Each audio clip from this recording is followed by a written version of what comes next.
Hello friends, welcome to the magical story time here at Reading with Spencer. I'm ready to embark on a journey with me. Let's dive into our book for today, which is The Lorax by Dr. Seuss. If you have a copy, please get it and let's enjoy reading. Are you ready? Let's go. At the far end of town, where the grickle grass grows, and the wind smells slow and sour when it blows, and no birds ever sing excepting old crows, is the street of the lifted Lorax. And deep in the grickle grass, some people say, if you look deep enough, you can still see today where the Lorax once stood, just as long as it could before somebody else lifted the Lorax away.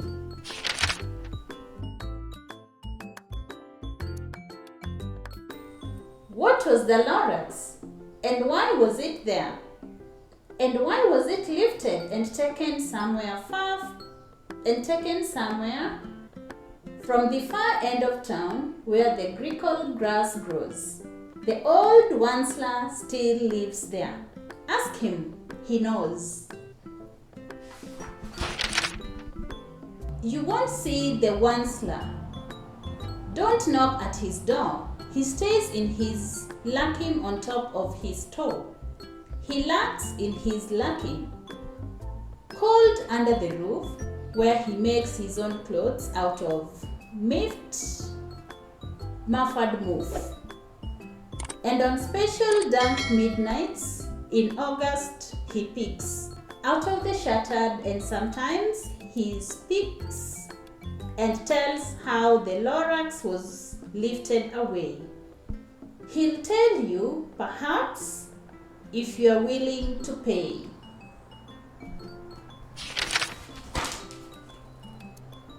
On the other end of the rope, he lets down a tin pail, and you have to toss in 15 cents and a nail, and the shell of a great-great-great-grandfather snail.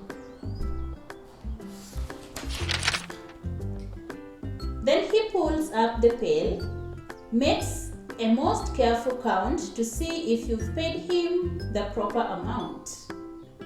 Then he hides what you've paid him away in his snout, his secret strange hole in his gravelous glove.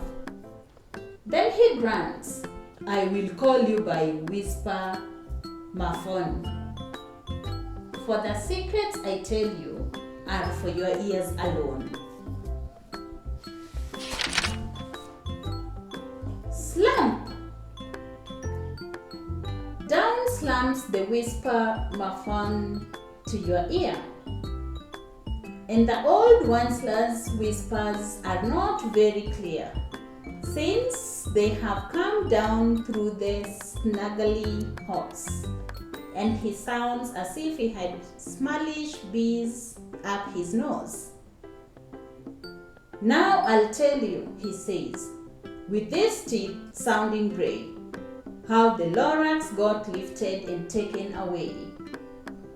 It all started way back, such a long, long time back.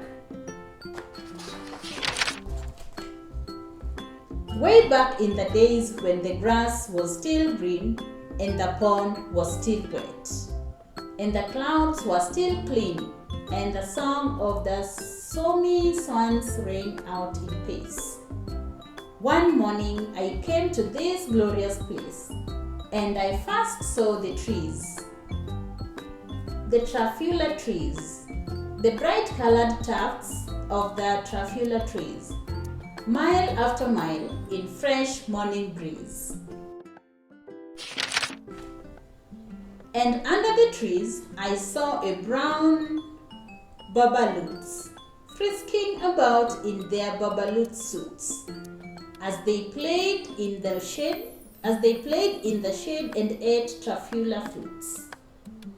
From the Ripola's pond came the comfortable sound of the humming fish humming while splashing around. But those trees, whose trees? Those Truffula trees. All my life had been searching for trees such as these. The touch of their tufts was much softer than silk, and they had sweet smell of fresh butterfly milk. I felt a great leaping of joy in my heart. I knew just what I would do. I unloaded my cart. In no time at all, I had built a small shop. Then I chopped down a Truffula tree with one chop. And with great skillful skill and with great speedy speed, I took the soft tuft and knitted a need. The instant I had finished, I had a zag zap. I looked. I saw something pop out of the stump of the tree I had chopped down. It was a sort of a man. Describe him. That's hard. I don't know if I can. He was shortish and oldish and brownish and mosey. And he spoke with a voice that was sharpish and bossy. Mister, he said with a sawdusty sneeze. I am the Lorax. I speak with trees. I speak with trees, for the trees have no tongues, and I'm asking you, sir, at the top of my lungs. He was very upset, and he shouted and puffed.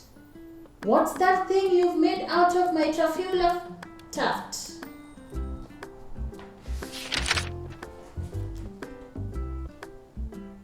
Look, Lorax, I said. There's no cause for alarm. I chopped just one tree.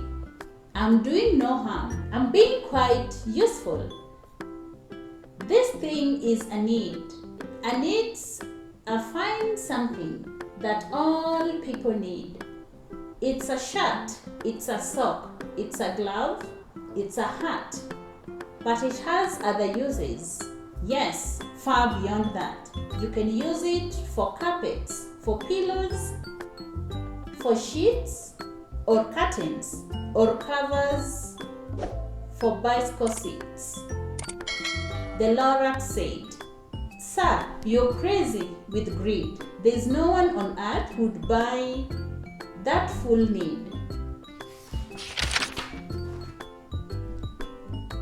But the very next time, I proved he was wrong. For just at the minute, a chap came along, and he thought that the need I had knitted was great. He happily bought it for $3.98. I laughed at the Lorax. You poor stupid guy. You never can tell that some people will buy.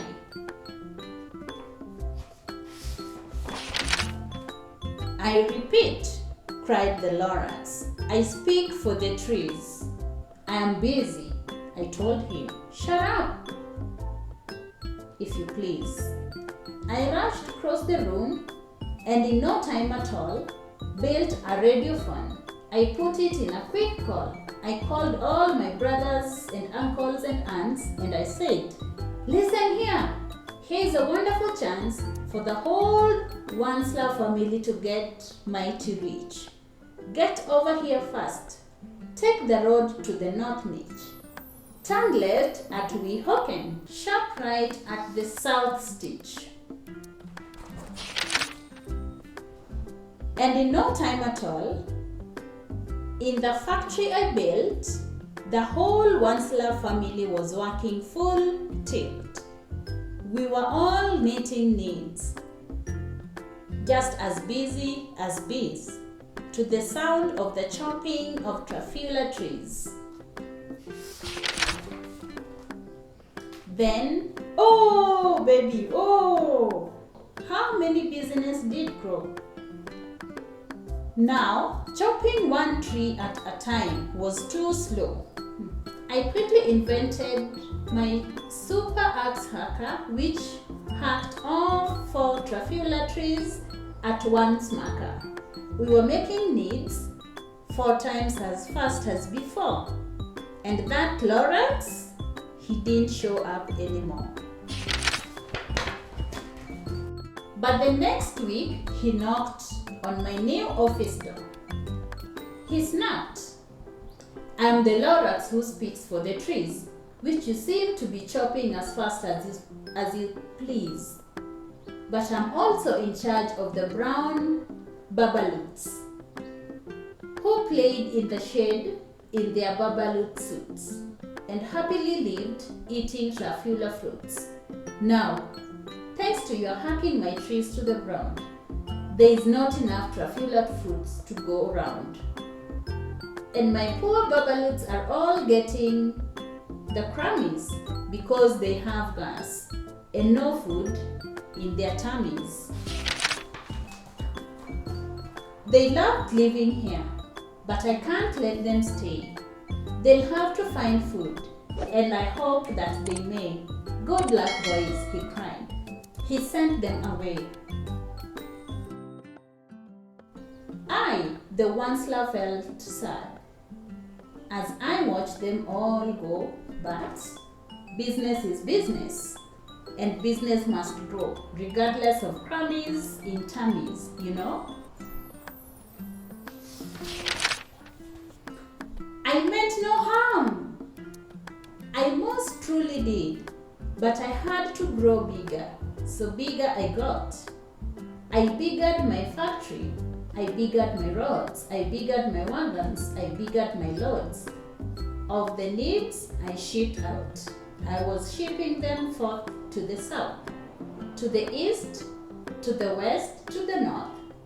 I went right on biggering, selling more needs, and I biggered my money, which everyone needs.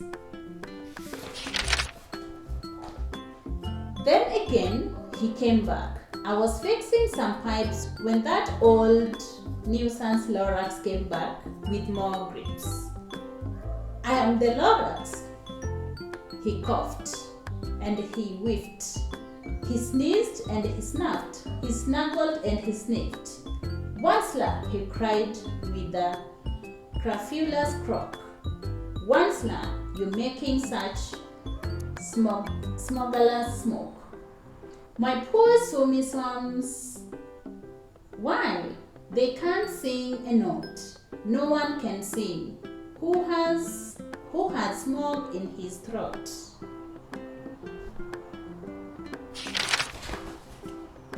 And so, said the Lorax, please pardon my cough. They cannot live here, so I'm sending them off. Where will they go? I don't hopefully know. They may have to fly for a month or a year to escape from the smog you've smogged up around here. What's more? Snapped the Lorax. Let me say a few words about glap-glum. Your machinery chugs on, day and night without stop, making glappity glap. Also sloppity slop. And what do you do with this leftover goo? I'll show you, you dirty old Once-ler man, you.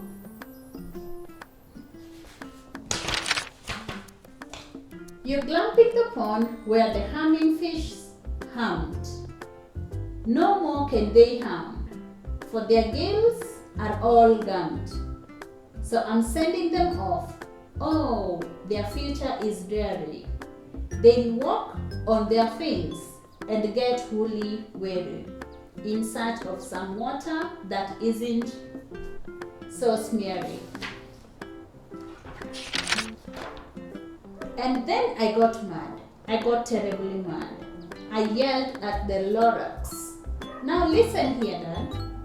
All you do is yap yap and say, bad, bad, bad.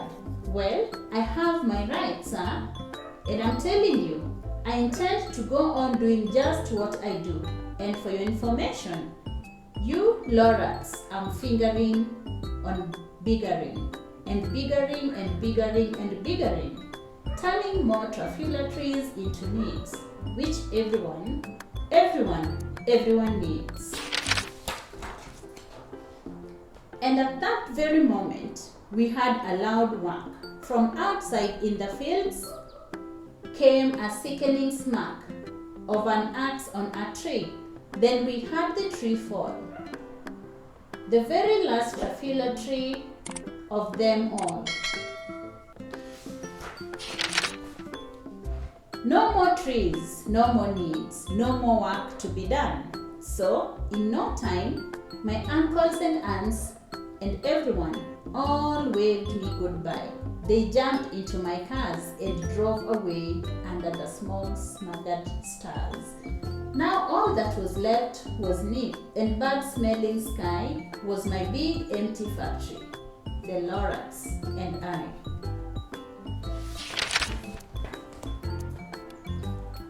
Needs, needs, needs, needs. The Lorax said nothing, just gave me a glance. Just gave me a very sad backward glance as he lifted himself to the seat of his plants. And I'll never forget the grim look on his face when he hoisted himself and took leave of this place through a hole to the smoke without leaving a trace. And all that the Lorax left here in his mess was a small pile of rocks with one word, unless. Whatever that meant, well, I just couldn't guess. That was long, long ago. But each day since that day, I have sat here and worried away. Through the years, while my buildings have fallen apart, I've worried about it with all my heart. But now, says the Once-ler, now that you are here, the word of the Lorax seems perfectly clear. Unless someone like you cares a whole awful lot, nothing is going to get better. It's not. So, catch, calls the Once-ler. He let something fall. It's a Truffula seed. It's the last one of all. You are in charge of the last of the Truffula seeds. And the Truffula trees are what everyone needs. Plant a new Truffula. Treat it with care. Give it clean water and feed it fresh air. Grow a forest. Protect it from axes that hack. Then the Lorax and all of his friends may come back. And that's the end of our story for today. If you liked it, please subscribe, like, and share as you interact with more stories down below. Until next time, bye-bye.